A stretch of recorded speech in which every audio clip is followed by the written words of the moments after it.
Welcome to another Saturday morning Nerd Out. I am Graveyard. Without further ado, we have quite an episode planned for you guys today, so I hope everyone is ready. And let me introduce our panel for this Saturday morning Nerd Out. We have, making his triumphant return, the beard in the chair, the past, present, and future, Fourzze. And he's back. He's back, everyone. Welcome back, sir. Thank you. Good morning to everybody. Yes. So you ready? Let's bring on our next panel. The captain of the Ghosts, the captain of the T6, our captain, Captain Lady Moon. Captain, your captain. Yes. How's it going? It's going okay. Yeah. I'm at a friend's house right now, so fun. Yes. And without further ado, if there are Night Sisters, she is the Night Mother, the Game Master, the one and only Fray. Love it. Hey, where there's chaos, you're gonna find me. That's all I'm saying. Exactly. All right. Well, I'm okay today. Just to let everybody know, I got some sleep. Yay! Oh, and how's everybody else doing? I had an allergy attack last night. That was lovely. It was a celiac attack. They suck when they happen. So, I'm okay though. I'm here. Yay! Yay! Right. You survived. Yes. Ish. What doesn't kill you makes you itchy. It's very itchy. Oh, there's someone in the background of Fourzze. Mm-hmm. Mm-hmm. There's always things happening in the background of Fourzze. Dun.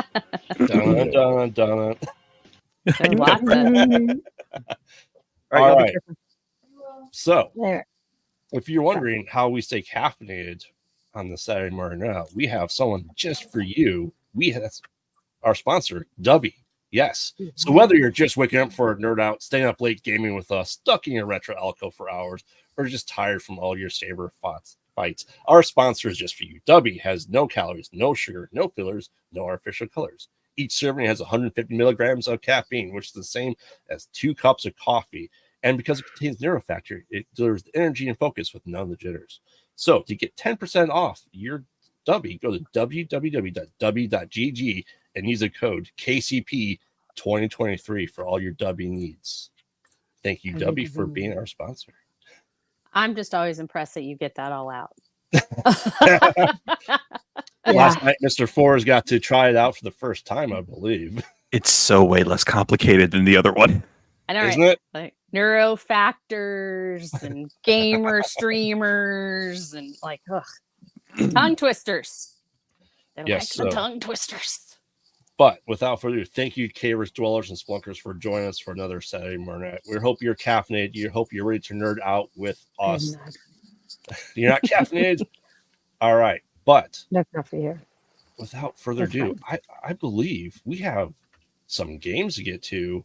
Do we not? I believe so. I adore this.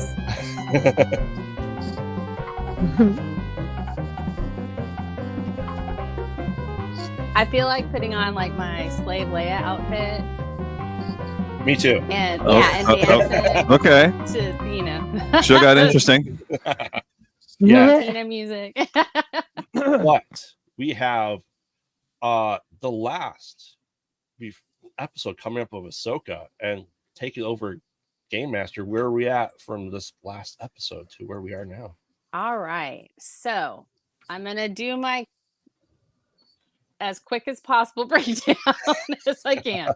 All right. So part 7, Dreams and Madness. So, and that calls back to a thing that Balin had said earlier that about the road to Peridia and that, and that was all dreams and madness. So take that as you will.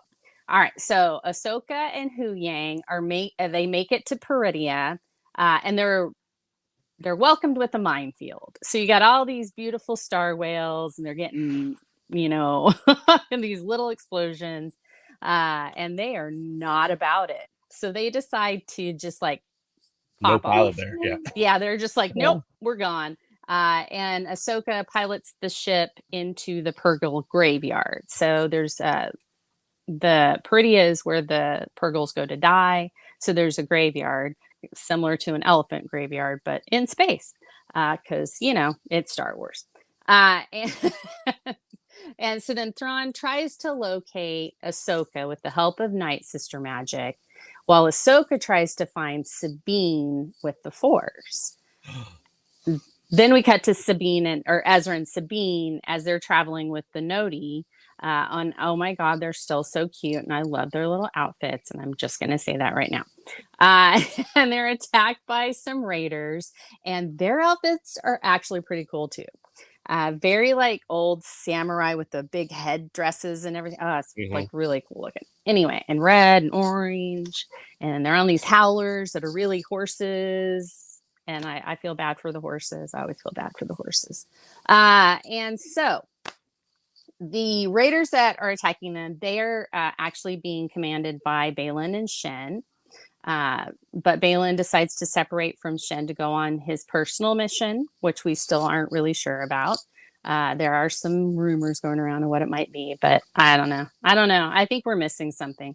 Ahsoka makes a dramatic entrance, and she encounters Baylan. So, and they have this cool little exchange. It's really cool. I mean, like, Baylan's so respectful of her. It's like really bananas how respectful he is. And then, so while he's like trying to keep Ahsoka distracted, Shen is with the raiders, and she's trying to take out Ezra and Sabine. And then the night troopers show up because Thrawn is known about this, so he sends them out. And then Ahsoka makes a tactical retreat, which is a really funny like little line that she does. And that's when you see the respect from Baylan again. He's like, yeah, I totally respect her. And you know what? I got stuff to do. So he pops off. And then so while this is happening, Morgan Elsbeth's like, Thrawn, what's up, dude? Why are we doing this? Like, you're doing this, and then you're going back, and then you're coming, and then you're going, yeah, attack again, and then no, let's retreat. No, let's attack. Let's retreat. Let's attack. Let's retreat. And so she's got lots of questions. Sabine and Ezra are joined by Ahsoka just in the nick of time. Like all Star Wars stories, it's got to be just in the nick of time. And Thrawn calls off the attack. So Ahsoka offers Shen her hand and help, and Shen's like, nah, fam, I think I'm good right now.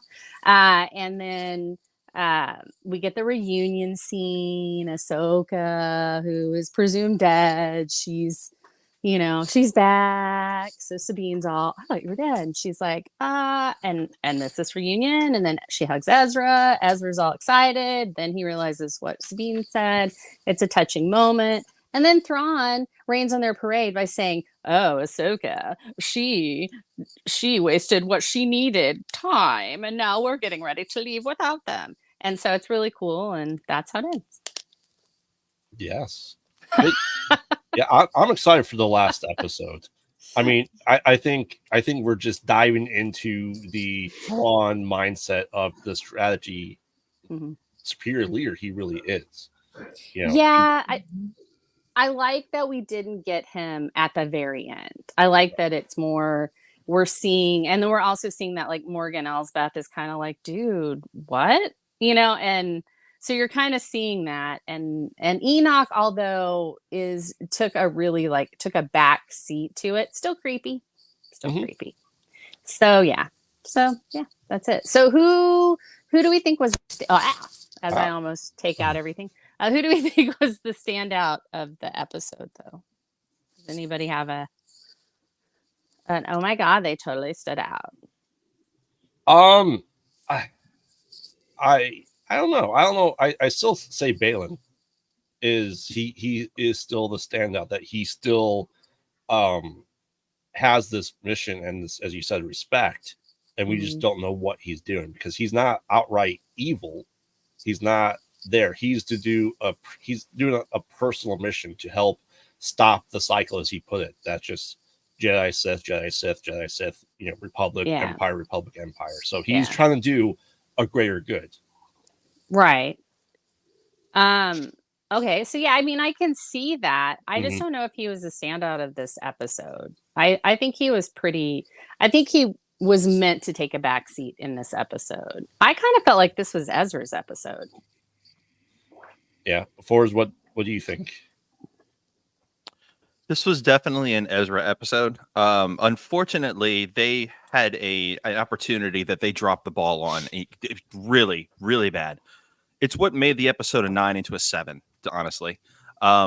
Ezra came back as this goofy season 1 Rebels Aladdin hero that he Mhm. was initially designed to be, which is poor writing. What should have happened was, as soon as they were surrounded, he should have Luke Skywalkered that lightsaber straight off of Sabine's hilt or belt, lit it up, and went to town and laid every one of those dudes out in full Jedi style. And they blew it. They missed that opportunity. Instead, he was just, goofball Aladdin. So, Mhm. but again, didn't ruin the episode. It just brought it from a 9 to a 7. That's it. What Okay. about you, Fray? Huh? Who stood out for Um, you? I said Ezra. I think Ezra? Ezra. Okay. Yeah, I think it was either Ezra. I mean, you can't. I mean, Hu Yang. We all know Hu Yang's probably like my favorite. Just because it's I Tenet. I do like no. Well, yeah, but no. So No, yeah, I just think he just has such like he has like some of the best lines Mhm. in all of it. Although 3PO, he almost stole the show. Chopper with his, what are you talking about, man? Like, I mean, he was ready to go. He I'm was gonna like, cut let's you. go. Yeah. He was like, I am not afraid to cut a senator. Like, Mhm. I was like, you think it's my first one? This isn't even my first senator. Like, it's Wah, like, wah, wah, wah, wah. right, exactly. But I thought that was cool. I liked the whole Captain Tiva stuff. I love Captain Tiva. He's so cool. But I feel like it was an Ezra. I do feel like it was an Ezra episode. It was so it Mhm. had his quippiness and stuff, and like I watched Real Rejects because I like their reactions, and so I watched them, and they were they're like big Star Wars guy. He was like, oh my gosh, no, this gave me that moment of this is Ezra come alive, come to life in live action. And I had that moment a couple of episodes ago when they did the Clone Wars, the like live action like flashbacks, and that's when I had that moment because I was like, this is like surreally cool. Like, I mean, it was just like, this is exactly what it should look like, and that whole Vader, Anakin thing. That's when I had my moment of, oh my gosh, this is, animation come to life. Right. So it wasn't as big of a deal for me. And I just think that's because I just had that moment earlier. But I still thought, I mean, I was just like, this is Ezra. I didn't think this is an actor playing Ezra. I was like, this is Ezra. This is just Ezra. He had the tone down. He had the phrasing down, all of it. And that whole, like the comment where she's like, yeah, so Ahsoka took me on as an apprentice. And he's like, really? Why? I was like, that's totally Ezra. Ezra would absolutely say that to Sabine. And then he'd be like, oh, I'm so sorry. No, I didn't mean that, because that's how they work. But yeah, I just thought it was cool. I miss Zeb, but and there wasn't Morai. I'm still upset that we still haven't seen that owl, but whatever. I know, Captain, you still haven't seen this, right? So this is all She's like, spoilers I for have you. no idea. La la la la la. yep, pretty much. It'll all make sense at some point, I'm sure. Yeah. All right. So where are we at with points then? Okay, so we have a leader. It is young Phil. He's got 40,000. Then Mezzo is second with 30. Then there's a 3-way tie between Graveyard, myself, and James at 25,000. Shadu has 20, and we've got Captain Lady Moon with her 5,000. So, and there is a Loki point thing that I'll go into not this week, but next week, that I'm doing just in case people don't get to see it, or it just for like premature, or like, you say something's going to happen in a week and it happens later, or it may have already happened. You haven't seen it. We're going to, I've got a plan for that now. So All right. because I want everyone to have a good chance of winning stuff. Because I love it when people win stuff. By the way, I will do a point of contention. I think Ezra totally used the dark side of the Force. No, he Really? did not. Okay, let me throw this out here. Okay. Dark side users are the only ones that have been known to manipulate laser energy. Really? Name me a Jedi that did laser energy manipulation. It was when Vader. Did he do laser energy manipulation? Stop blaster bolts with his hands using the Force. Okay. Kylo Ren stopped the blaster bolt using the Force. Ezra bent a lightsaber using the Force. He was using the Force as a shield. Ray, but I don't like her. And what's laser manipulation did Ray use? So I'm sorry, go ahead. So during her battle with Kylo Ren, she was able to alter the flow of the saber with her. The two of them basically did the same freaking thing, but I don't know. Are we counting her? Well, I would argue that she used a lot of dark side forces. Yes, she did. Yes, she did. Yeah, she's kind of like a gray Jedi. So I'm saying that laser manipulation is a dark side power. Dark side power. So it's not laser manipulation. It's using the Force as a shield so that her lightsaber didn't get to him to take off his head. That's what it was. It was a defensive move.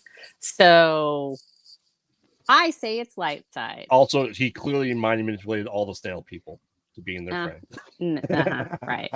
No. Right. No, you get no points. All right. So are we ready to do our final predictions? Wow. Yeah. And rate them? Look, I go over these. After the episode, I'm like, how can I get some points in here? And I was like, I can't. Not with that. I was like, he didn't do anything dark side. That we know of yet. Right. I'm curious as to why he didn't want to use the lightsaber. I hopefully we'll get to hear that. I'm assuming we're going to get a second season, or they're going to be folded into another. Oh, so they explained the movie. Yeah. They explained it. When did they explain it? Because he straight up said to Sabine, "No, I gave it to you. I don't want to use it." Well, I think that was an excuse. He was deflecting. I think there's something else. No, he's just deflecting. He was certainly not deflecting as he was getting ragdoll tossed into the side of a vehicle. But what I'm saying is he was deflecting that. He was just like, no, you use it. You use it. The way that he said it is that was the Ezra way of being like, I don't want to talk about it right now. We're not talking about this right now kind of thing. So that's what I saw. The Kanan PTSD. Yeah, the Kanan PTSD. So that's why I was like, So yeah. All right. You're not the only one that didn't get points, by the way. Are we ready to get into predictions? Hey, I got no points. That's fine. You have 5,000. Do you have any predictions for the final episode, Captain? Yeah. No, because it's really hard for me to know. Well, maybe, okay. Ezra's going to have something that he's been hiding to everyone that may be revealed. It could be revealed that he's actually on the dark side, or that he's had to use the dark side to survive. Okay. That's really it at the moment. I got nothing. So, Fourzze, have you been paying attention to our color scale? And we rate it, how predictable we think will happen. So, red is no chance, yellow is 50-50, and green is yes, 100% it's going to happen. Ooh. So what do you give Captain's prediction? Green. I definitely green, because of my prediction from last week. He's using the dark side. Also, I think there might be a fight between him and Ahsoka. I don't know what it'll be about, but there might be some disagreement or something, because it's been a long time since they've seen each other, and things might have changed between them. So they'll have words, they're gonna have an argument. Mm-hmm. Okay. Things Fray, will what be revealed. what do you give Captain's prediction? I give it green because I think that it's totally going to happen. Oh, Those are my Totally. predictions. totally, It's Totally. totally going to happen. Mr. Force. Oh my god. How many predictions do I get? Just one? Just one. Okay. My prediction is that Balin's going to find what he's looking for. He will either uncover an ancient Sith temple or a construct that will allow him to start a Sith academy.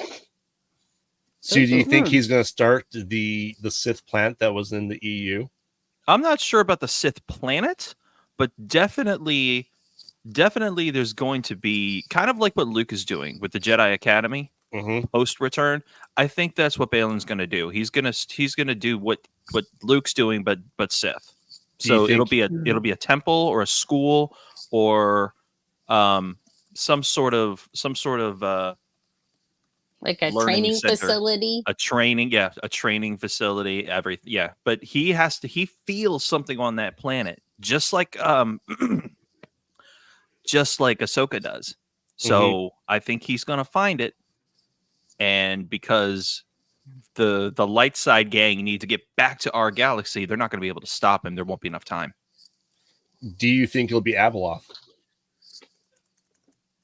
I don't know what Abeloth is, so I can't say one way or the other. She is is a the monster. she is A a monster. mother. She is essentially all the Sith users that was the god of the Sith planet. Yeah. I'm not sure Disney would allow that. Okay. Not yet. Interesting. So, Captain, what do you give Force's prediction? I give it a yellow. Yellow. But- Yay! I think it's a 50 chance. Yeah, I won't give it as good as any. Mhm.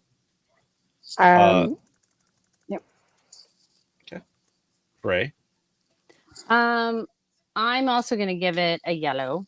Yay! Just because I don't know if it's going to be the way that Balin's been talking and how he kind of wants to. I keep saying Balin is Daenerys because he keeps saying he wants to break the wheel.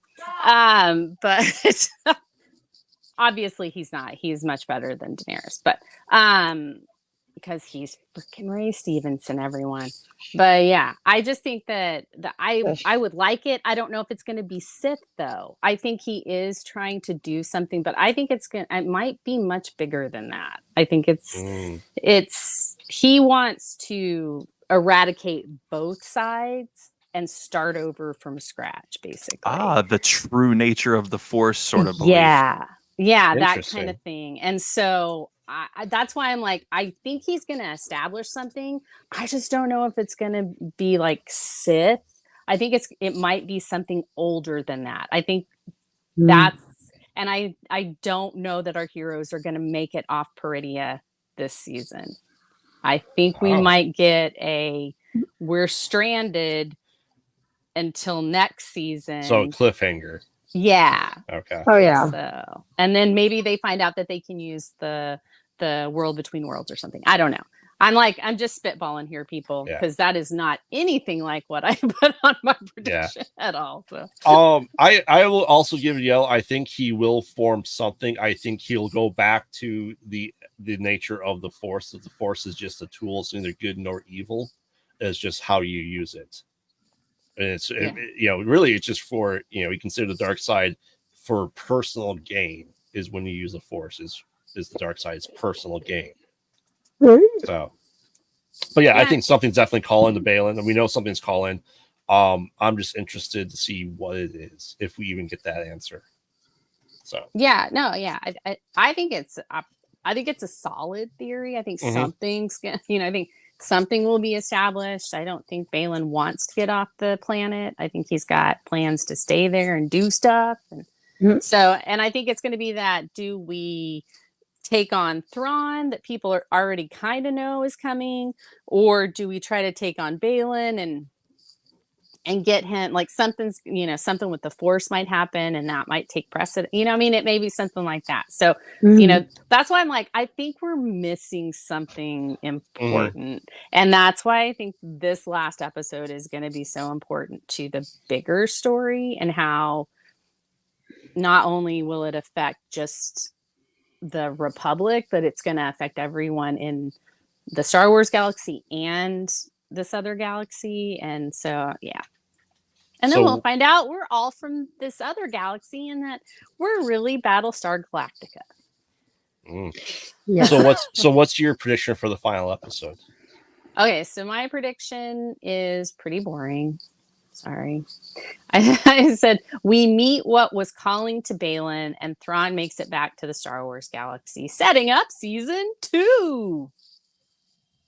No. Green. I mean, it's like, I'm like, let's bake it up, people. Yeah. So I was just like, I don't know.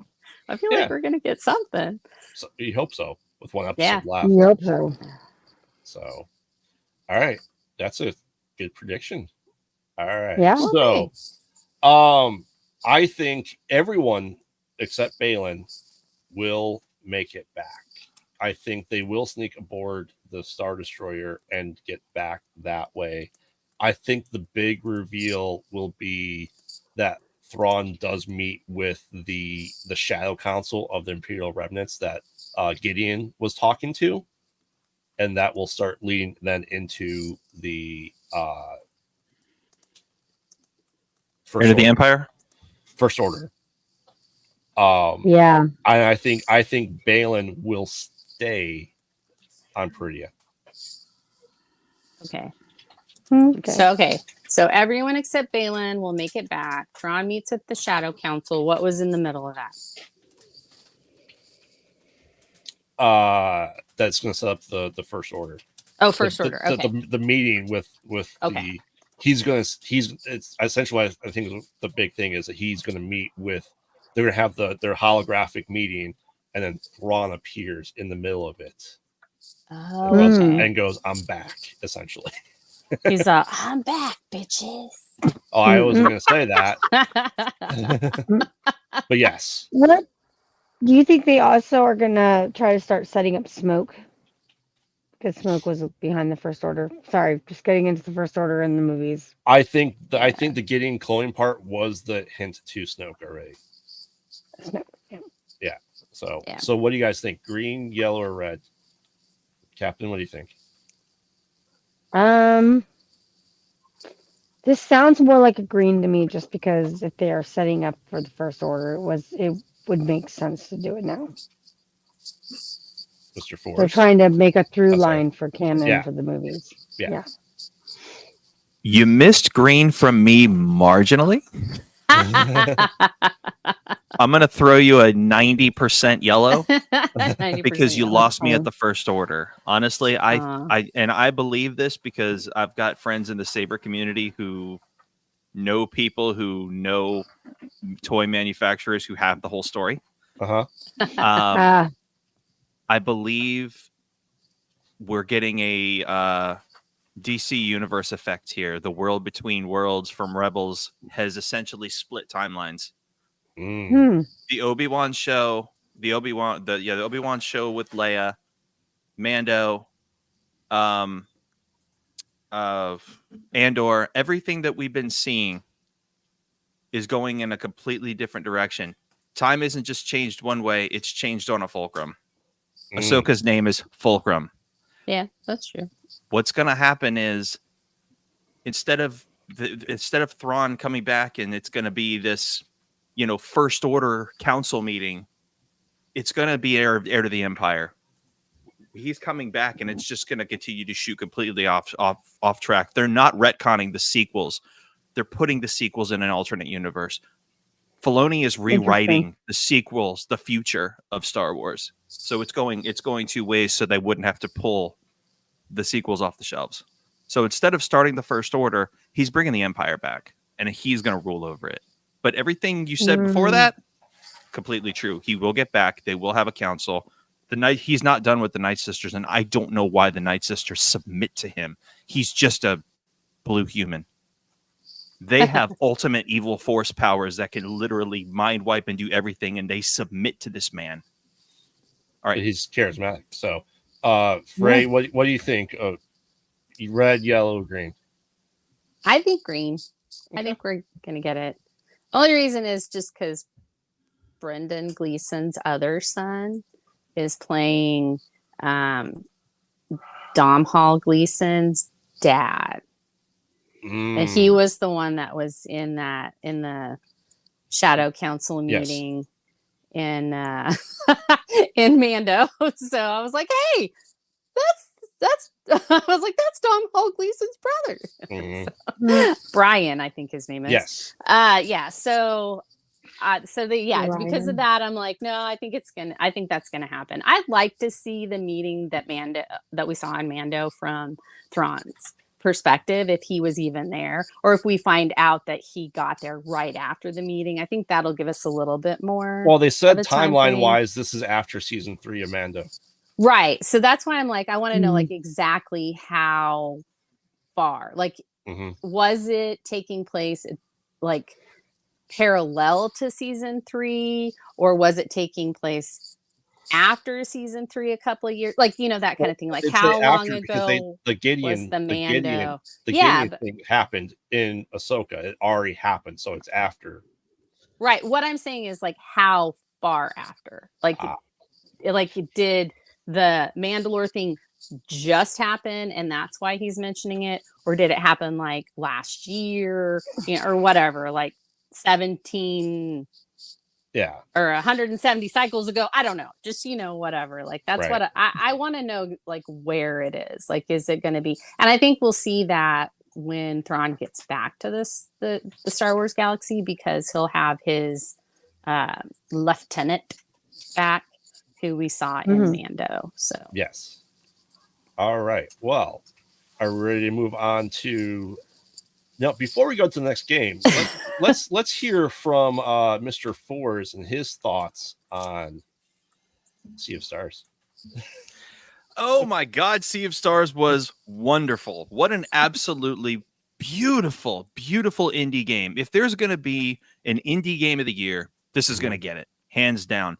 This is from a completely independent studio out of France, who they have the literal inspiration from just about every perfectly great 90s RPG ever made. Breath of Fire 3, Breath of Fire 4, Final Fantasies, probably 4 through 6. Definitely Chrono Trigger, Secret of Mana, Secret of Evermore. It's all in this freaking game. Sea of Stars is a game about two young individuals, a solar magic user and a lunar magic user, who basically go through this game trying to stop this ultimate evil with their human friend, who essentially the life lesson here is mortals know how to take care of themselves.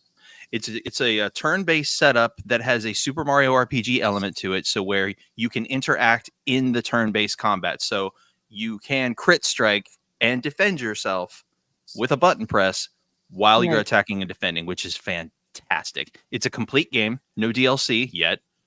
It's about if you do everything, all the side quests, plus the post-game, and the post-game is long, like 10 hours long. Oh, wow. And face the real final boss, you're looking at about a 60-hour game. Oh, that's good. This is why we just did the demo on Thursday night. Yeah. This game is an 11 out of 10. Oh. It is free on Game Pass, and it is $39 on PS5, PC, and PC Game Pass as well. $39 on PS5 and Switch. Awesome. So that definitely, if you liked Chrono Trigger, you can freaking get this game. Awesome. Nice. Yeah, I think I got it. Anyone watching right now, let us know if you ever want to see us do a full playthrough, not live, because RPGs are way too long to do live. We can do a combination of pre-recorded and live, like we're new for Super Mario RPG remake. So let us know. But since Fourzze, while we still have you up, why don't you tell us a little bit about the game that was played last night, Dragon Quest Infinity, or excuse me, Dragon Quest: The Adventures of Dai Infinity Strash. Excuse me. So this one, if you're a Dragon Quest fan, don't go into this looking for turn-based combat. This is an action RPG. If you played Final Fantasy 16, that's essentially what this is. It's heavily story-driven. It's very heavily narrated. If you're one of those 80s kids who used to have the cassette tapes and the storybook to follow along with, it very much does that in its storytelling. It has a scrapbook effect where if you complete levels, they will allow you to find certain aspects that let you go back into the scrapbook and replay parts of the games and discover new parts of the game. The story follows young Dai, who is literally a dragon knight, young boy who is traveling from basically episode 1 of the anime to episode 44 of the anime. It's a 100-episode anime. Really fascinating Toriyama-based characters. It is action-based, so you are going to run, jump, slash, cast magic. So far on my playthrough, Graveyard, what did we do? Like 2-5 of the chapters? I think we got to chapters 1 through 2. And Okay. then 1 optional, yeah. I don't know how many chapters. It's really, really good. You really got to be an anime fan. You really got to be a Dragon Quest fan. But so far, I'm going to give this a 7.5 out of 10 because it should have been multiplayer, because this is so set up for cooperative, for a 3-play multiplayer. A team player aspect is so deserved here. The AI is smart with some characters and stupid with others.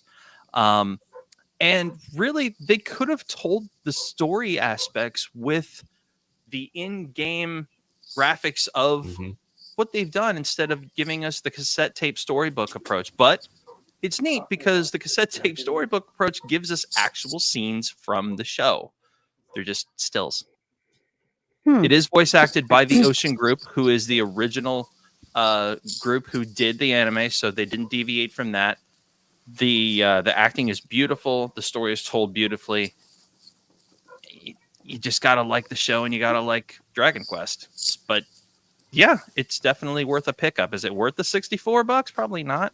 But once the entire game is unlocked and you fill the scrapbook and you are able to play every level and extra stuff, yeah, it'll probably be worth it. But right now, if you're like hard up on cash, don't go get it.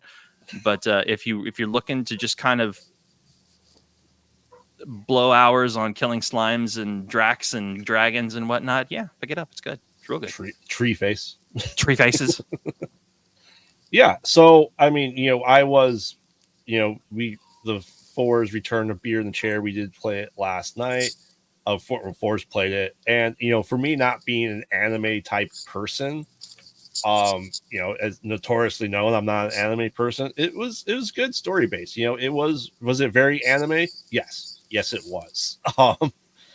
But it was still interesting enough. Now, obviously, you don't have to watch all the cutscenes, which is probably 60% of the game, if not more. So, yeah, it was interesting. Am I going to pick it up? No. Like I said, I haven't played Dragon Quest since Dragon Warrior 1 through 4 on the NES because I'm old. And like I said, I'm not that big a fan. Captain, I don't know what your thoughts. Did you happen to catch it? Have you seen the trailer for it at all? No. Does it sound interesting to you? I don't know. Is it available on Game Pass or is it only on Switch? It's available on Game Pass. It's just I didn't get a chance to take a look at it yet. I'm playing so many other games right now that it's just not in my purview. Is it something you'd be interested probably in playing? It's available in Japanese. I love Akira Toriyama, so it's great. Sorry guys, I'm on Benadryl right now, and it's really messing with me, so I might have to get off here soon. But I might take a look at it at some point. We've just got so many games in the queue and getting stuff done that I just don't have it in me right now to play it. So I might catch Mr. Force playing it though. And you've If he got plays it in the future. the new order that you're trying to trying to get done. Yeah. Let's take a time. So Yes. All right. don't mind Fray, me. I'm just kind of out of it today. So Fray, any interest? Are you an anime fan? I am not. Finally someone else on the Although, channel. Yeah. Husby does like anime a lot. So I actually have seen some anime and it's good. I mean, I like the stories. Like they do really well with storytelling. There's some stuff I'm just like, I don't get this. But yeah, and I liked what is it that he had me watch the one that James Cameron did. The movie that he did. What was that called? Husby, what was it called? What was that one we saw? The angel one, Battle Angel Alita. I saw that, and I'm like, we saw this. Oh my gosh, what was that one that had the big pink thing that was what was it? Legend of Sidonia? Knights of Sidonia. That was weird. That was really weird. And then like Robotech, I watched Robotech a lot, but yeah, I mean, it looked, so I actually watched some of what you guys were doing last night. I actually joined in. I just didn't say anything in the chat or anything. I was lurking, cause I was doing other stuff. I am. I actually did it on Thursday with you and, Aubrey and Mezzo. But I was like, screw the Silent Hill thing. Oh no, it wasn't. It was you, and when I was watching, it was you and Force, and I was like, I can't do Silent Hill, it's gonna freak me out. And I was like, silently, I was like, I love you both, here's a like, and I'm going. I mean, Silent Hill's pretty awesome though. I know, and I know you guys. It's a slow burn psychological horror game. I get it. It's meant to mess with your mind. Oh, totally. And that's what it's best at. It's best at messing with your head. Anyway, yeah, I get it. So I have been watching a lot of the streams. I do love watching you guys on the streams, but sometimes I can't like be interacting because I'm doing other stuff. So I'm just like, hey, it's on. Right. So yeah. But yeah, I love you guys. I love you guys in your gaming streams. Yay. Well, it's time to move on. And speaking of time. I'm like, what ifs? Where in time is Loki, the new game in preparation for Loki season 2? Fray, what you got for us? Okay, so I created a game for Loki. And it is very similar to the Ahsoka game where we're going to do an overall and we're going to do a weekly, but we actually are going to do a third one because Loki is chaotic and, you know, he's the god of mischief and he's a trickster and everything. So we're going to do an outrageous 1% chance, 0% chance of happening. It can be weekly, it can be an overall, but just like your most outrageous like theories you can come up with that could happen, because let's face it, this is the TVA and this is Loki, and it's not just one Loki, it's multiple Lokis. Anything can happen. So like, you know, you could have 17 Kangs. I mean, let's face it, you could do anything. So so that's kind of how I thought about it. I wanted to make it a little bit more chaotic. But each week we're going to do what I'm going to call a Miss Minutes Minute, where it's going to be a recap of the episode. And then we're going to have the same, like 100% confident, 0% confident, 50% confident. The 0% confident, I'm calling a Nexus event. 50% is Prune It. And 100% is the Sacred Timeline. Those are the 3 designations. So I hope that's awesome. Good. So the name of the overall prediction is going to be called Mischief Managed. So I think that's just going to be for us. I don't know. We had so many names for the Loki. And I was like, I want to use some of these. They're so good. So Mischief Managed was one of the names of the game, and I was like, it's just not. I don't think it's MCU enough, and so we went with What Ifs because we can use that for all the different shows. Yep. And so we've got Mischief Managed for our overall. We've got Temp Pad Predictions for our weekly, and then Wibbly Wobbly Timey Wimey Theory, and that's your variant prediction, and that's the outrageous one. And I had to throw in a little Doctor Who there because we all know this is the Doctor Who show of the MCU. It just is. They just don't have one of those TARDIS things. That's it. I mean, they have time doors instead of a TARDIS, and that's it. But yeah, so I went with all that. So why don't you explain what our weekly is? What the idea of it? Okay, so it's one particular thing.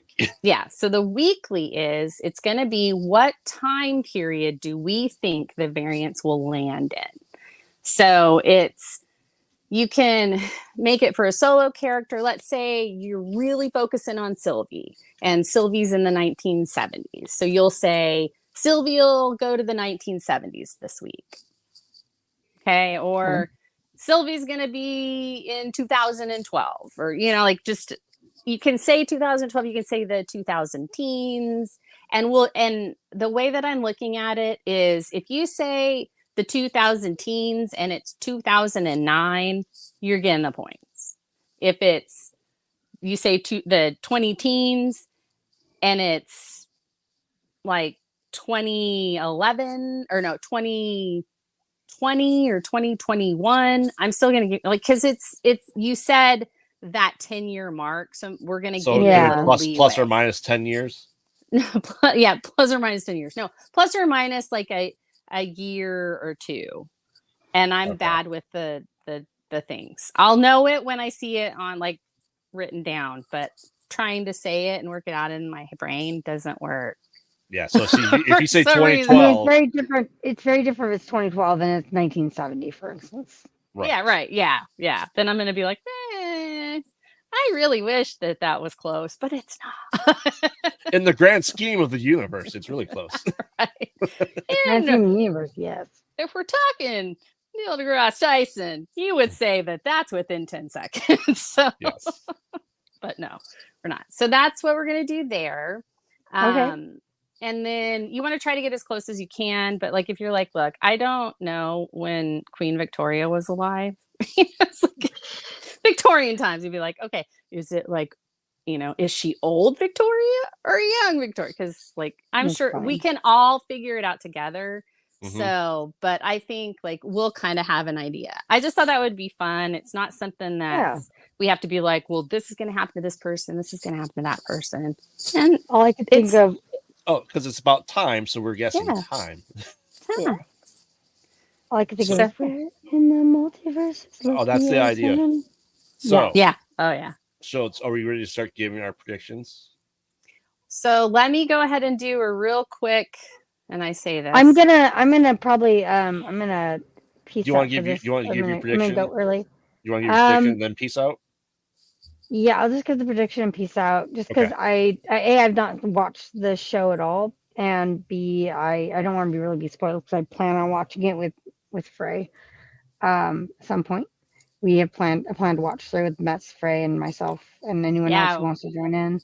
But my prediction is that Kane is going to show up and wreak a lot of havoc. We're going to have multiple Kanes. Kane. And more timey-wimey, wibbly-wobbly stuff. Okay. Like, I have a feeling that we're going to review a lot of, like, Loki's personal history, like family history and such as well. But that's a very big thing. Do you have a big out there prediction that's like no chance of this happening, but if it does happen, you'd be like fangirling over it, I guess? Like, do you think an Avenger will appear, something like that? Something really I would love to see if Loki ran into any of the X-Men. That would be really fun. Ooh. That would be awesome. That would be just really, really fun. And he goes on like a film noir timescape thing.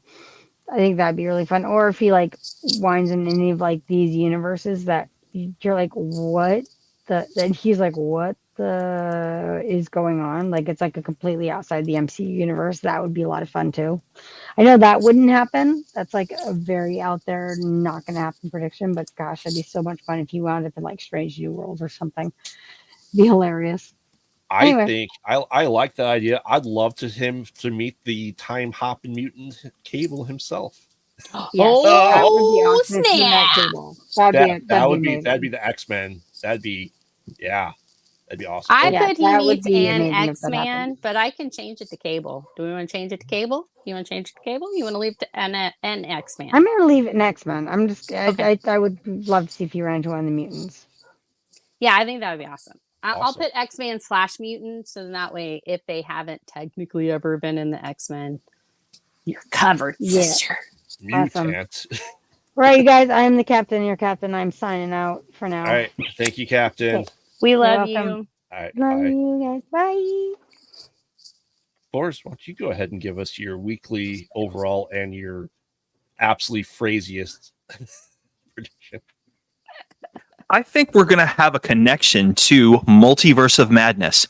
I think we're going to get a bigger chunk of some of the universes that we got to see like literally seconds of Mm-hmm. in Multiverse of Madness. So we'll probably see like we'll definitely see that universe where we had the Mr. Fantastic and Xavier and like all the different outcomes, the the different Captain America. Like I can see those what's the word I'm looking for?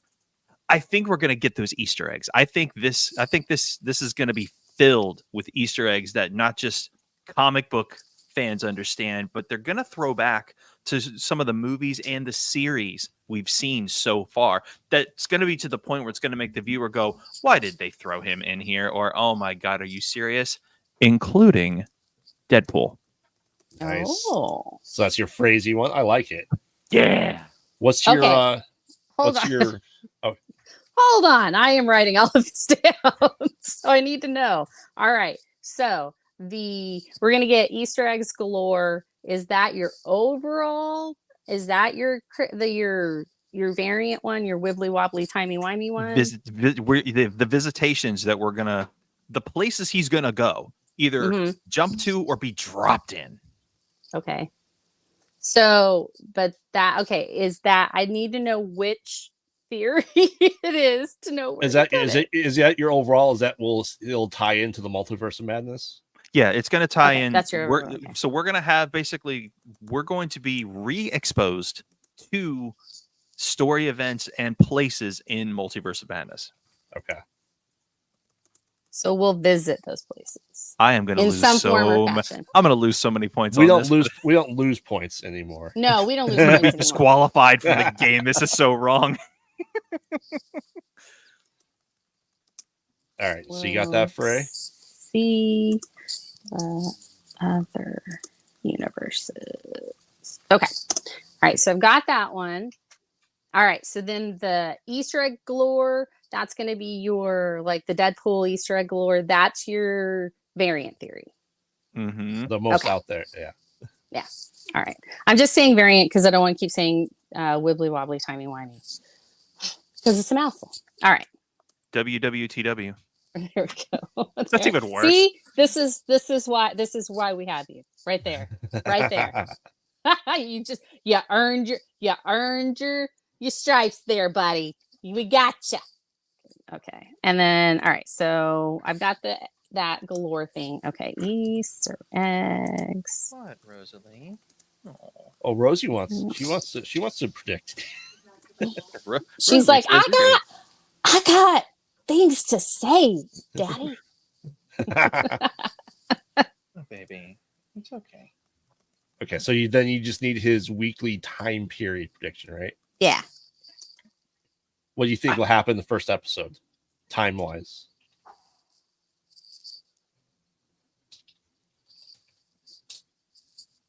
He got dropped in an alternate universe. Same place, but alternate universe. Right. So, golly, it's hard to predict because we could literally go anywhere. So, I think he's going to continue to be. Actually, no, he's going to be viewed as like the big threat all over again, but just in a new universe. So do you think the I point think he's at is when he first arrived at the TVA? I think he's going to be taken prisoner again. So you're saying episode 1 of season 1 is the time period. Mm-hmm. Is like they're out of time. Like Because completely out remember, of time? he landed back in the same place, but nobody knew who the heck he was. Yeah, he went back to the TVA. So But I think that because he's saying that's not going to be a year because the TV doesn't exist within time, but in the show it's going to be season 1, episode 1 is the time period. I think so. Yeah. oh, okay. Yeah. Yeah. And once he starts asking questions and they start putting things together, they're gonna take him prisoner again. Yeah. So I'm gonna put out of time because TVA is not in the timeline. Slash back to the beginning, season 1. Yeah. Yes. I definitely give that a green. Yeah, I do Because- too. I think that's like awesome. Actually, I like all of them. I think I'd give all of them greens because I think that you're right. I think we will start seeing more of that. All right. Do you want to go next, Fray? Or you want me to go next? You can go for it. All right. My variant, my phraziest prediction, and if you guys have been paying attention, you probably know what I'm going to say. Mojo, baby. Yes. Because Mojo needs to happen. I still want Mojo. Vision. So we're going to get something Mojo World. I'm putting Mojo is coming. Exactly. All right. That's all I'm putting. I'm just Yeah. like Mojo is coming. Mojo. Hands I love down. that. I'm going to say that every single time, essentially until it happens. I'm willing it into the world. Kevin, if you're listening, Mojo. That's awesome. That's that my overall, right? Yeah, overall. Excuse me. Overall, I think he will be integrated back into the MCU. Okay, so he's gonna be all right. So I don't think he can stay in this isolation forever. well, who's gonna tell them about what Kang's really all about? Right. Like he's the only one that can do that. He and Sylvie are the only ones. Yes, I think this will be the only season we get, the last season of Loki, and he'll be integrated back into the MCU. Because he has to. He's going to have all this knowledge, and he has to come back. And that's, Thor will see him again, obviously. Yeah. So Hey, that's quick 15-second question. yes. Kang. Yes. Is the actor still going to play him, or is he in Yes. jail? What's going on? No, he's They said the charges have been were falsified. Okay. Yeah. They were So- dropped, falsified. I mean, Yep. it's like it never happened. He's still Okay. King. So it's not a Justin Roiland effect. It's No. Which Justin Roiland's been cleared too. So, Yeah. but regardless, that's off topic. But yes. Okay. Yeah. I just wanted to make Yep. sure because of that associating Mhm. trial or case, I was like, is he allowed to play Kang? Yeah. Well, he had already filmed all of that prior to as well. So they had already filmed all of his stuff for season 2 Good. Yeah. Good. He's a prior good to Kang. any of that. Yeah. So yeah. So my weekly prediction is I'm really agreeing with Fourzze is that it's going to be season 1, episode 1. However, I think that will be the initial thing, and by the end of it, we'll get to the dead king body. That this is how he'll show Mobius that the king existed behind the scenes. So they'll go from season 1, episode 1 to the very last season where King is dead at the castle. So then they're gonna go to the Citadel at the end of time. Yep. Okay. That's All right. So it that's- starts in the TVA, ends yes, because in he's going to have the to prove Citadel. he's going to have to prove who he is and what happened. So I think it'll happen in the first episode. I think it'll start off season 1, episode 1, episode will end in the last scene of essentially of Kang's dead body. So we know Okay. we revisit that, and I think it'll happen in the first episode. Okay. Cool. I like it. So Oh, what do you my think of little what do you think of confidence level on that one? I think that you know what? I will give that. I think that that's actually really a good. All of those are pretty good. Right now, we're so open to everything. I'm giving everything green. It's green. Force. I'm a green light you. All right. Well then, Fray. All right. So got a lot. All right, here we go. Actually, it's not that much. All right. So I think that Victor Timely will join forces with Loki, Sylvie, and Mobius to take down the new ruler, that the king, whoever he's going to call himself. He may not call himself that. But because I feel like Victor Timely is he who remains before he was jaded. This is when he was purely in it for the science and he wanted to help everyone. And he's trying to create all of this to help the multiverse and to make sure that they don't get decimated anymore and all that. So he's trying for peace. And he's going to do that by any means necessary. And so when they see him, they're going to think that he's like Big Bad, He Who Remains, or Kang. And then they're actually going to find out what really happened.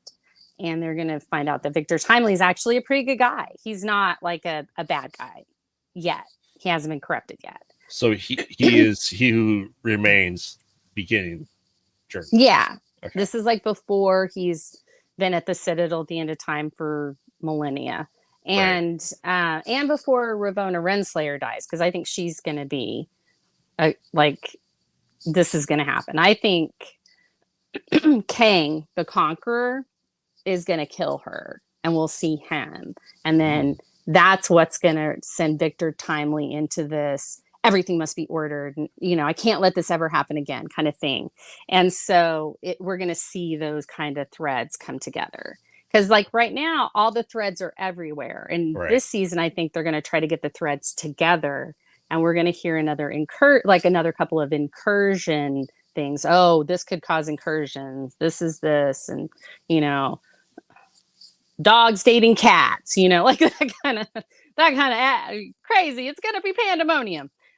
But yeah, I think that's what's going to happen. I think that's my overall, at least. And then for my variant one, or the wibbly wobbly timey wimey one, is Captain Carter shows up in her mom uniform in a cameo and says, "Off you pop."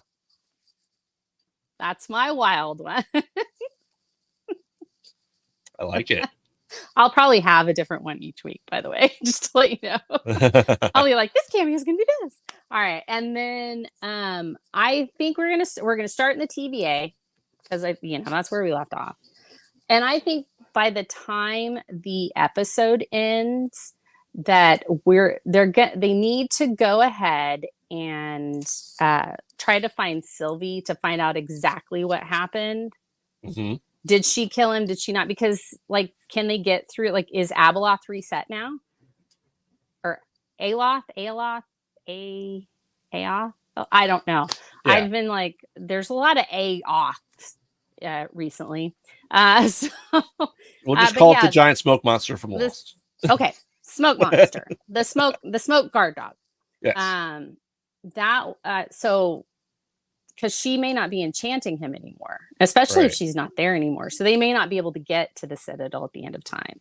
So they may have to find Sylvie so that Loki has proof of what really happened. And then that's when they go find. So I think we're gonna start looking for Sylvie. So I think we're gonna go to the 70s by the end of the episode. 70s? Okay. I will give it a green all around. Awesome. Thank you. How about you, Force? I'm gonna. Oh, thanks.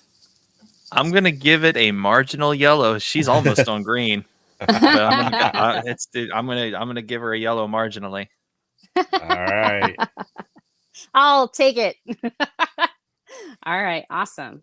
Okay, well, guys, if you want to put your people, dwellers, spelunkers, retro cavers, if you want to join, anybody in the chat, if you guys want to join, give us some theories and all that, just it's going to be on Discord. We'll have the game set up. It should be a good time. We will have a gift. I haven't decided yet what it is, but we will have a gift or a gift. We'll have a prize, and yeah, so that's it. And we'll talk about points next week and all that fun stuff. And we'll do the Loki recap. Awesome. Thank you very much, Fray, for the game master that she is. All right. Well, it's time for a very special segment that we like to call Fourzze's Fighting Words. What you got for us today, Force? All right, today. Oh, do you have that image?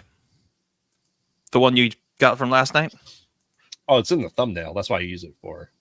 Oh, okay. All right. Well, I got some images. All right. So today we are nerding out on the recent drop of Castlevania Nocturne. Oh my God. Wow. Let's just start with wow. So if you've been following Castlevania's seasons 1 through 4, we've been following the story of Trevor Belmont and Sypha Belnades, who it's been a story of Dracula, his family, a dying world in the 1400s, just raging evil on everything. We are now fast forwarding to the 1700s, French Revolution, where we join Belmont member, probably the strongest, most popular Belmont of them all, Richter Belmont. Yes. This dude is, if you thought Trevor was insane, freaking Richter is 19 years old and he is god level fight mode. He is ridiculous. Let's see. We'll go there and go there. Boom. So this is Richter Belmont, and that is Maria. So like I said, we take a jump to the French Revolution, where you have essentially vampire nobles who are feeding upon the peasants of said time, and we are going. And it's not just demons sweeping through the town and ripping people asunder anymore. Now we are in. I'm gonna try to keep the spoiler free. We're going back to the traditional, very classy dressed vampires biting on the neck, draining people of their life force, and then draining them again, and keeping them strong and keeping the lower class weak. And of course, between the vampires and the Belmont clan, the Belmonts and his associates, if you will, are fighting back. So pros and cons to the series. Number one, the pros. This has got to be the most beautifully hand-drawn character design I've seen in probably 30 years. Oh, wow.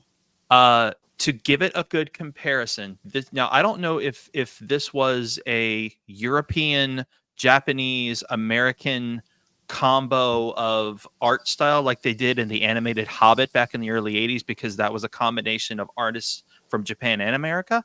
But this style is very inspired. Now, this was done over the past 2 years. So this was 2021, 2022, presented this year.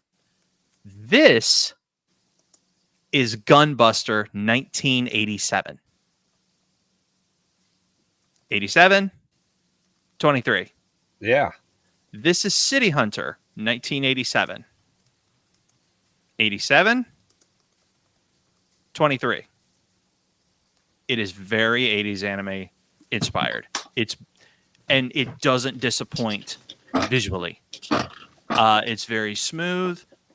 Everything moves beautifully. If they are 3D models on it or on 2D shaders, I'm very impressed. But from what I can tell, it's 2D illustrated.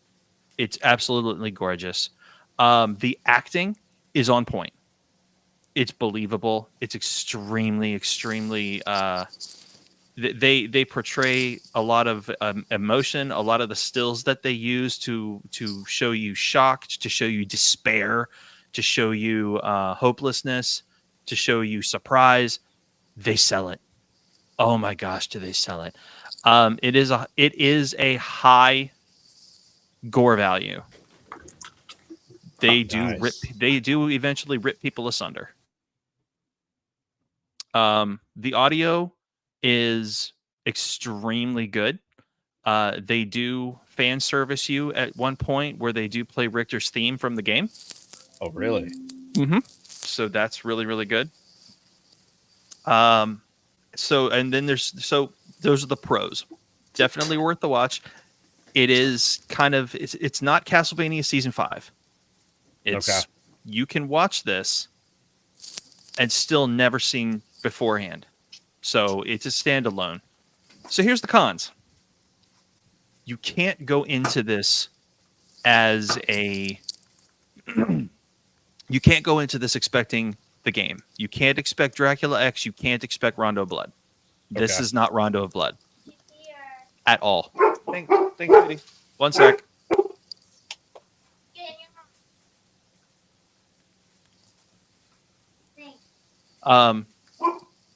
So, and I can't tell you that because that's a spoiler, and that's a spoiler. That's a spoiler. So this series suffers the Masters of the Universe complex. They bait and switch you. I'm not going to tell you with who. I'm not going to tell you with why. But in He-Man, with the Netflix Masters of the Universe, they bait and switch you. They give you all the previews of Richter. They give you the previews of Richter being badass, his cool lines, what he's killing, his weapon skills, and everything. And then stop.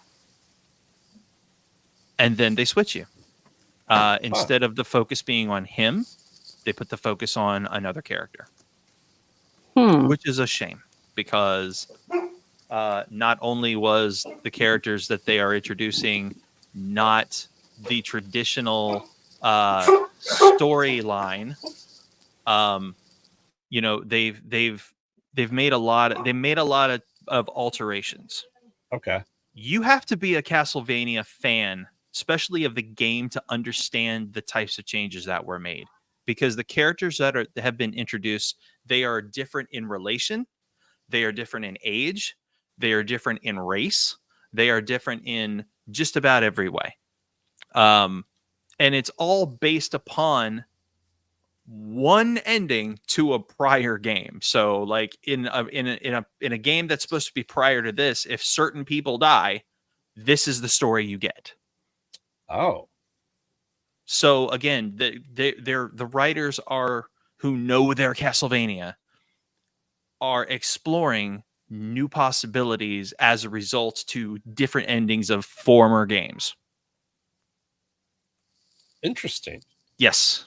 Interesting. It's like the Zelda effect because there's three different link timelines. This Castlevania is a result of certain characters dying in Harmony of Dissonance. Okay. And most people don't even know what that is. So, is it a good story? Yes, it is a good story. It's not a fantastic story. It's a good story. I'm sorry to the viewers. It's not Rondo of Blood. We are not there yet. If you look, this is a very young Richter with short hair. So it's not Rondo. It's not Dracula X. I am very sorry. Certain characters who you are looking to appear, they're not here yet. Sorry to say. Bye. Bye. Love you. Be careful. Be careful. We love you. The kiddos. But you know what? For what it's going, the last episode drops something on you that really gives you hope if you're not exactly satisfied with where the story is going. Okay. Do not go on Twitter and read the reviews. I'm just telling you that right now. It ain't pretty. They're bombing it. It's 50-50. Okay. It's 50-50. Just if I'm gonna say anything to people who know their Castlevania, remember two things. You can't take a story that is one guy going through a village and a castle, killing a bunch of monsters, and then reaching somebody and killing him off. You can't make that into 8 or 16 episodes with, content. That's dungeon dredging. Right. You can't make a story out of dungeon dredging because it's just going to be a dude killing monsters. It was like Last of Us. You couldn't expect Joel just to be going through areas, shooting everything in sight for 10 straight episodes. That's not a story. There has to be interaction. Castlevania has a lot of interaction. It's very, very villain focused. Oh. Very villain focused. So I feel like that's a trend lately, is like making things more villain focused or more of the like evil side's perspective. it very much is. I think it's cool. I like that trend. It's always good to see the other side. Yeah. You're watching it's despairing because in the former seasons you had heroes who were cleaning up a lot of vampire messes.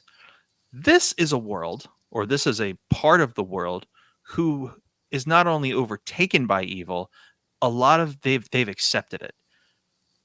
You have vampires exposed, pointy ears, very tall, fangs out in the open, walking around peasants. And there ain't nothing you could do about it. It is a world filled with accepted evil, and nobody's stopping it. And that's where we are. It's interesting to watch because they've tied in the French Revolution to a vampire revolution. That's awesome. So Hi, Mez. Hi, We Mezzo. love you. So I don't want to drag this on. So final thoughts. Do not expect Rondo of Blood. Do not expect Dracula X. Do not expect the type of writing that was done for Castlevania in the 80s and 90s. Those days are behind us. This new generation of writing, no matter how you look at it, whether you're super happy about it or you're one of those folks you're like, nope, it's woke, it's woke, it's woke, it's woke. It's all there. All of it. So be prepared to expect the unexpected and prepare to either be happy or very disappointed. There's really no in between. I believe they hung you on a cliff for another season. So hopefully it'll pick up. I'm going to give it right now. I'm going to give it a 5.5 out of 10. Ooh. Interesting. Yeah, it's unfortunate. The 5.5 is for the art. It's for the animation. It's for the very few but extremely cool and exciting moments we get with our heroes. But I'm taking stuff away for how deviated it is from what it was supposed to be. Okay. For many, many reasons. So I'll leave it at that. Awesome. I know I'm gonna watch it. I'm excited. I haven't finished seasons 3 and 4 of Castlevania. I know, as you said, it's not relevant, but I need to go back and watch this stuff. So I'm excited for it.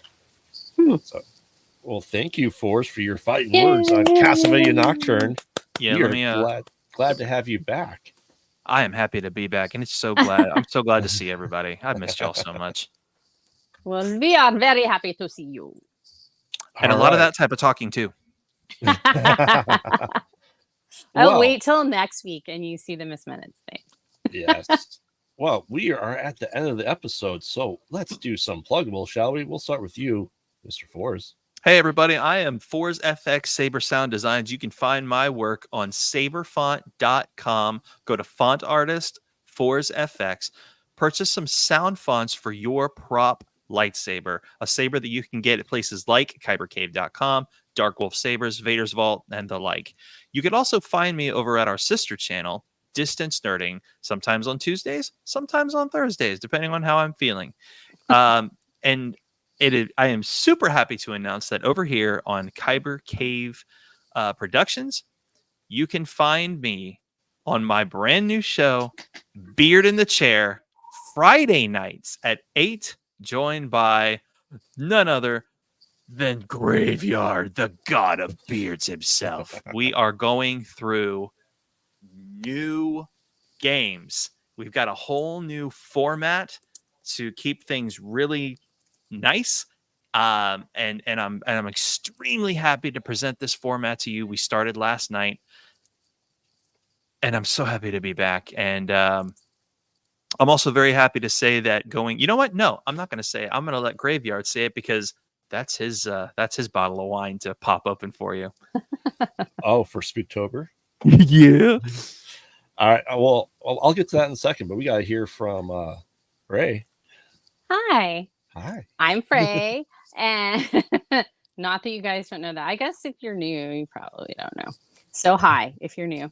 And bye, because we're wrapping it up. But I am on here most Saturday mornings. So Saturday morning nerd out.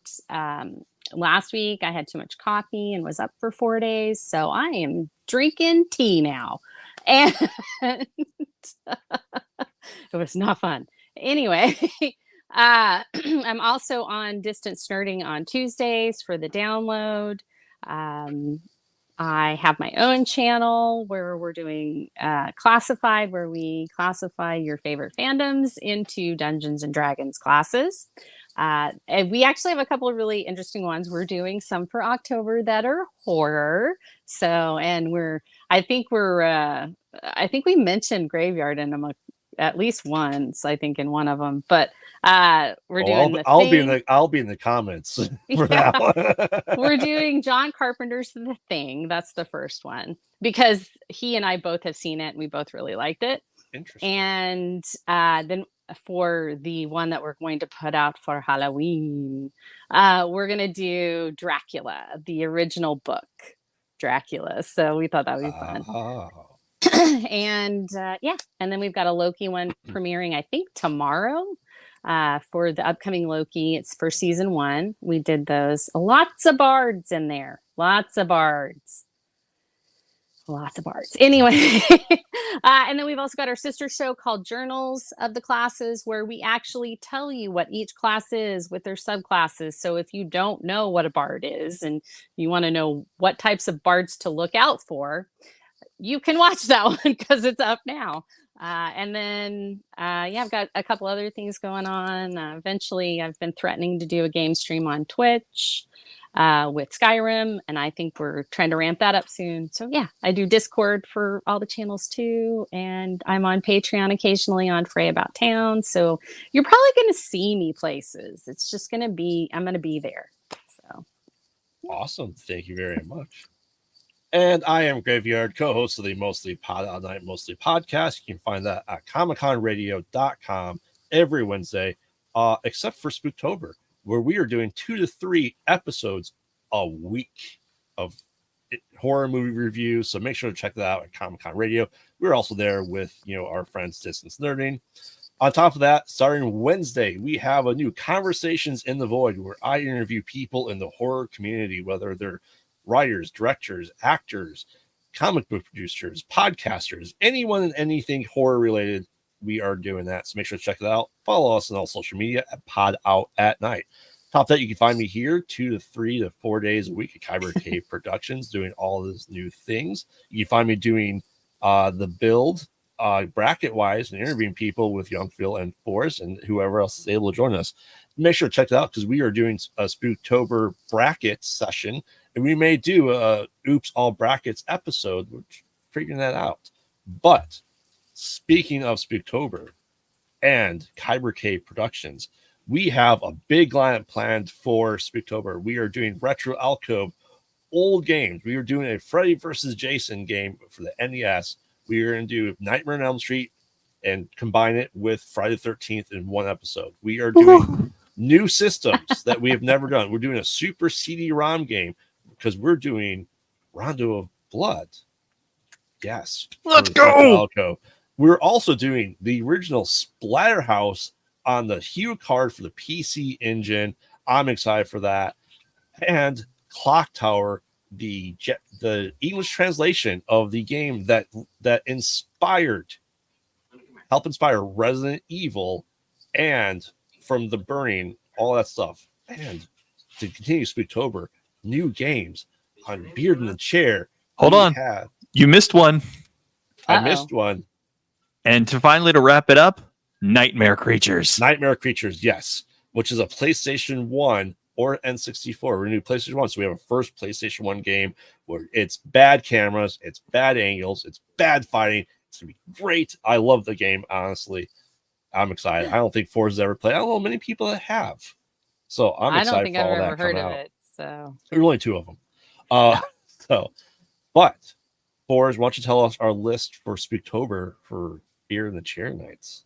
All right. So for Friday night, Beard in the Chair, we have all new or newer games. We're going to start with Mortal Kombat 1.